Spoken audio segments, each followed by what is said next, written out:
ಮತ್ತೊಮ್ಮೆ 572 ಗ್ರಾಮ ಲೆಕ್ಕಾಧಿಕಾರಿ ಹುದ್ದೆಗಳು ಬಿಟ್ಟಿದ್ದಾರೆ. ನೀವು ಕೇಳಿದ್ ನಿಜ. ಹಂಗೂ ಹಿಂಗೂ ನಮ್ಮ ರಾಜ್ಯ ಸರ್ಕಾರ 572 ಗ್ರಾಮ ಲೆಕ್ಕಾಧಿಕಾರಿ ಹುದ್ದೆಗಳು ಬಿಟ್ಟಿದ್ದಾರೆ. ಹೆಂಗೋ ಈ ವರ್ಷನಾದ್ರೂ ನಮ್ಮ ರಾಜ್ಯ ಸರ್ಕಾರ ಗ್ರಾಮ ಲೆಕ್ಕಾಧಿಕಾರಿಗಳ ಹುದ್ದೆಗಳು ಬಿಟ್ಟಿದ್ದಾರೆ. ಬೇಗ ಅಪ್ಲೈ ಮಾಡ್ಕೊಳ್ಳಿ, ಮಿಸ್ ಮಾಡ್ಕೊಳಕ್ ಹೋಗ್ಬೇಡಿ. ಈ ಹುದ್ದೆ ಬಂದು ಗ್ರಾಮ ಲೆಕ್ಕಾಧಿಕಾರಿ ಅಂತ, ಇದು ಕಂದಾಯ ಇಲಾಖೆಯಲ್ಲಿ ಕೆಲಸ ಮಾಡೋದು. ಇದರಲ್ಲೇ ಕೆಲಸ ಮಾಡ್ಕೊಂಡು ಹೋಗ್ತಾ ಇದ್ರೆ ಒಳ್ಳೆ ಪೋಸ್ಟ್ಗೆ ಹೋಗ್ಬೋದು ನಿಜವಾಗ್ಲು. ಮೇನ್ ಇದಕ್ಕೆ ಅಪ್ಲೈ ಮಾಡ್ಬೇಕಂದ್ರೆ ವಿದ್ಯಾರ್ಥಿ ಎಷ್ಟಾಗಿರ್ಬೇಕಪ್ಪ ಅಂದ್ರೆ PUC ಆಗಿದ್ರೆ ಸಾಕು, ಅಥವಾ ಡಿಪ್ಲೊಮಾ ಆಗಿದ್ರು ಸಾಕು, ಇಲ್ದಿದ್ರೆ ITI ಮುಗಿಸಿದ್ರು ಸಾಕು, ಆರಾಮಾಗಿ ಅಪ್ಲೈ ಮಾಡ್ಬೋದು. ಹೆಂಗೋ ITI ಮಾಡಿರೋರ್ಗಾದ್ರೂ ಅವಕಾಶ ಇದೆ, ದಯವಿಟ್ಟು ಅಪ್ಲೈ ಮಾಡಿ. ಇದರಲ್ಲಿ SLC ಮಾಡಿರೋರು ಅಪ್ಲೈ ಮಾಡೋದಕ್ಕಾಗಲ್ಲ, ದಯವಿಟ್ಟು ಕ್ಷಮಿಸಿ.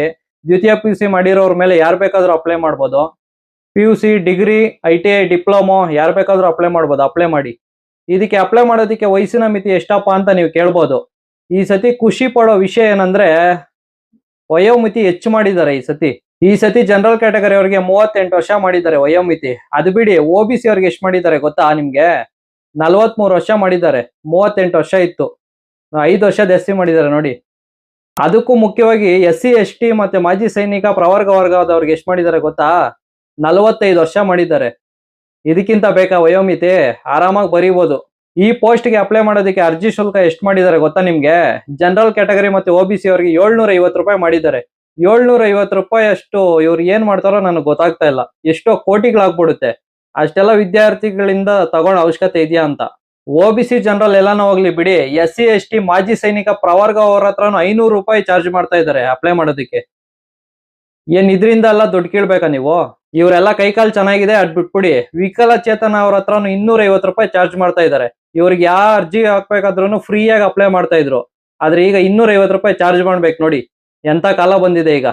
ಅದು ಬಿಡಿ, ಎಲ್ಲ ನಾಳಗೋಗ್ಲಿ. ಆಯ್ಕೆ ಪ್ರಕ್ರಿಯೆ ಹೆಂಗಪ್ಪ ಮಾಡ್ತಾರೆ ಅಂದ್ರೆ ಇದಕ್ಕೆ ಆಫ್ಲೈನ್ ಸ್ಪರ್ಧಾತ್ಮಕ ಪರೀಕ್ಷೆ ನಡೆಸ್ತಾರೆ. ಇದರಲ್ಲಿ 2 ಪೇಪರ್ ಇರುತ್ತೆ. ಈ 2 ಪೇಪರ್ ಇಂದ ಒಟ್ಟು 200 ಅಂಕ ಇರುತ್ತೆ. ಒಂದು ಪೇಪರ್ ಬಂದು ಜನರಲ್ ನಾಲೆಜ್ ಪೇಪರ್ ಇರುತ್ತೆ, ಇನ್ನೊಂದು ಪೇಪರ್ ಬಂದು ಸಂವಹನ ಅಂದ್ರೆ Kannada, English, computer knowledge mix 3 ಮಾಡಿ ಒಂದು 100 ಅಂಕ ಕೊಟ್ಟಿರ್ತಾರೆ. ಇದನ್ನ ದಯವಿಟ್ಟು ಗಮನ ಇಟ್ಕೊಳ್ಳಿ. ನೀವೇನಾದ್ರೂ ಅರ್ಹತೆ ಪಡಿಬೇಕಂದ್ರೆ ಎಕ್ಸಾಮ್ ಅಲ್ಲಿ ದಯವಿಟ್ಟು 35 ಅಂಕ ಪಡಿಲೇಬೇಕು, ಇಲ್ಲಾಂದ್ರೆ ನಿಮ್ ಪೇಪರ್ ಬಿಸಾಕ್ತಾರೆ. ಅದರಲ್ಲೂ ನಿಮ್ಗೆ ಋಣಾತ್ಮಕ ಇರುತ್ತೆ. 4 ಕ್ವಶನ್ ಏನಾದ್ರು ತಪ್ಪು ಮಾಡಿದ್ರೆ 1 ರೈಟ್ ಆನ್ಸರ್ ಬಿಸಾಕ್ತಾರೆ. ಇದನ್ನ ನಿಮ್ ತಲೆಯಲ್ಲಿ ಇಟ್ಕೊಳ್ಳಿ. ಗ್ರಾಮ ಲೆಕ್ಕಾಧಿಕಾರಿಗೆ ಅರ್ಜಿ ಸಲ್ಲಿಸೋಕ್ ದಿನಾಂಕ ಬಂದು 11 ಜುಲೈ 2026 ಸ್ಟಾರ್ಟ್ ಆಗಿದೆ. ನಾನು ವಿಡಿಯೋ ಮಾಡೋದು ಲೇಟ್ ಆಯ್ತು ಅಷ್ಟೇ. ಜುಲೈ 30ರವರೆಗೆ ಕೊನೆಯ ದಿನಾಂಕ ಇದೆ. ದಯವಿಟ್ಟು ಬೇಗ ಅಪ್ಲೈ ಮಾಡ್ಕೊಳ್ಳಿ, ಇಲ್ದಿದ್ರೆ ಸರ್ವರ್ ಬಿಸಿ ಆಗ್ಬಿಡುತ್ತೆ. ಬೇಗ ಈಗಲೇ ಹೋಗಿ ಅಪ್ಲೈ ಮಾಡ್ಕೊಳ್ಳಿ. ನನ್ನ ಡಿಸ್ಕ್ರಿಪ್ಷನ್ ಅಲ್ಲಿ ಲಿಂಕ್ ಕೊಟ್ಟಿರ್ತೀನಿ. ಇಲ್ದಿದ್ರೆ ಗೂಗಲ್ ಅಲ್ಲಿ ಹೋಗ್ಬಿಟ್ಟು ಅಪ್ಲೈ ಮಾಡಿ, ಇಲ್ಲ ಸೈಬರ್ ಸೆಂಟರ್ಗೆ ಹೋಗಿ ಬೇಗ ಅಪ್ಲೈ ಮಾಡ್ಕೊಳ್ಳಿ. ನಿಮ್ಮ ದಾಖಲಾತಿಗಳನ್ನೆಲ್ಲ ತಗೊಂಡೋಗಿ. ಈ ವಿಡಿಯೋದಲ್ಲಿ ಎಲ್ಲ ಹೇಳ್ಕೊಂಬಂದ್ರೆ ಲೆಂತಿ ಆಗ್ಬಿಡುತ್ತೆ ಅಂತ ನಾನು ಮೈನ್ ಸೆಂಟೆನ್ಸ್ ಮಾತ್ರ ಹೇಳ್ದೆ. ಈ ನೋಟಿಫಿಕೇಶನ್ ಬಂದು ನನ್ನ ಡಿಸ್ಕ್ರಿಪ್ಷನ್ ಅಲ್ಲಿ ಕೊಟ್ಟಿರ್ತೀನಿ, PDF ಸಮೇತ. ಲಿಂಕ್ ಇರುತ್ತೆ, ಆ ಲಿಂಕ್ ನ ಓಪನ್ ಮಾಡ್ಕೊಂಡು ದಯವಿಟ್ಟು ಓದಿ, ಗಮನಿಸ್ಕೊಂಡು ಓದಿ. ಅದರಲ್ಲಿ ಎಷ್ಟು ಹುದ್ದೆ, ಯಾವ್ಯಾವ ಜಿಲ್ಲೆಯಲ್ಲಿ ಎಷ್ಟೆಷ್ಟು ಹುದ್ದೆ ಇದೆ ಅಂತ ಅದರಲ್ಲೇ ಮೆನ್ಷನ್ ಮಾಡಿದ್ದಾರೆ. ಫುಲ್ ಗಮನಿಸ್ಕೊಂಡು ಓದ್ಕೊಳ್ಳಿ ನೀಟಾಗಿ.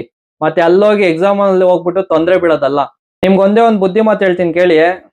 ಈ ಸರ್ಕಾರಿ ಹುದ್ದೆನೆಲ್ಲ ನಂಬ್ಕೊಂಡ್ರೆ ಆಗುತ್ತೋ ಇಲ್ವೋ, ಸುಮ್ನೆ ಅಪ್ಲೈ ಮಾಡಿ ನಮ್ ದುಡ್ಡು ವೇಸ್ಟ್ ಅನ್ಕೊಂಡಿರ್ತೀರಾ. ಈ ತರ ನೆಗ್ಲಿಜೆನ್ಸಿ ಮಾಡಕ್ ಹೋಗ್ಬೇಡಿ. ಯಾರಿಗ್ ಗೊತ್ತು, ಆ ಒಂದು ಹುದ್ದೆ ನಿಮ್ ಹೆಸರಲ್ಲೇ ಬರ್ತಿರ್ಬೋದು. ಟ್ರೈ ಮಾಡಿ. ಹುದ್ದೆ ಯಾರಪ್ಪಂದು ಅಲ್ಲ. ನೀವು ಓದಿ, ಚೆನ್ನಾಗಿ ಓದಿ ಬರ್ದ್ರೆ ನಿಮ್ದೇ ಹುದ್ದೆ. ಟ್ರೈ ಮಾಡೋದ್ರಲ್ಲಿ ತಪ್ಪೇನಿದೆ ಹೇಳಿ? ನಿಮ್ಗೆ ಅರ್ಹತೆ ಕೊಟ್ಟಿದ್ದಾನಂದ್ರೆ ಚೆನ್ನಾಗಿ ಓದಿ, ಅದೇ ಕೆಲಸದಲ್ಲಿ ಕುತ್ಕೊಂಡು ಓದಿ. 3 ಗಂಟೆ ಓದಿದ್ರು ಸಾಕು, ಆರಾಮಾಗಿ ಎಕ್ಸಾಮ್ ಕ್ಲಿಯರ್ ಮಾಡ್ಬೋದು. ಇದು ಬಂದು ನನ್ನ ಮೊದಲನೇ ವಿಡಿಯೋ ಯೂಟ್ಯೂಬ್ ಅಲ್ಲಿ ಜಾಬ್ಸ್ ಬಗ್ಗೆ. ಹೆಂಗ್ ಮಾತಾಡಿದೀನೋ ಗೊತ್ತಿಲ್ಲ, ದಯವಿಟ್ಟು ತಪ್ಪೇನಾದ್ರೂ ಮಾತಾಡಿದ್ರೆ ಕ್ಷಮಿಸ್ಬಿಡಿ. ಇನ್ಮೇಲೆ ನನ್ನ ಕಾರ್ತಿ ಸೋಲೋ 17 ಚಾನಲ್ ನಲ್ಲಿ ಪ್ರೈವೇಟ್ ಹುದ್ದೆ ಮತ್ತು ಸರ್ಕಾರಿ ಹುದ್ದೆಗಳು ಅಪ್ಡೇಟ್ ಕೊಡ್ತಾ ಇರ್ತೀನಿ. ದಯವಿಟ್ಟು ಸಬ್ಸ್ಕ್ರೈಬ್ ಮಾಡಿ ಇಟ್ಕೊಂಡಿರಿ. ಏನಪ್ಪ ಇವನು ಫಸ್ಟ್ ಟೈಮ್ ಅಂತ ಇದ್ದಾನೆ, ನೋಡಿದ್ರೆ ಇಷ್ಟು ಕಾನ್ಫಿಡೆನ್ಸ್ ಆಗಿ ಮಾತಾಡ್ತಾ ಇದ್ದೇನೆ ಅಂತ ಇಟ್ಕೊಂಡ್ರ?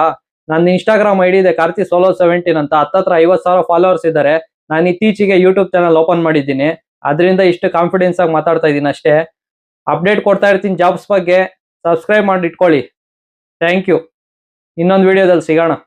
Sign up. ಹೆಸರು ಗೊತ್ತಲ್ಲ, ಕಾರ್ತಿ ಸೋಲೋ 17.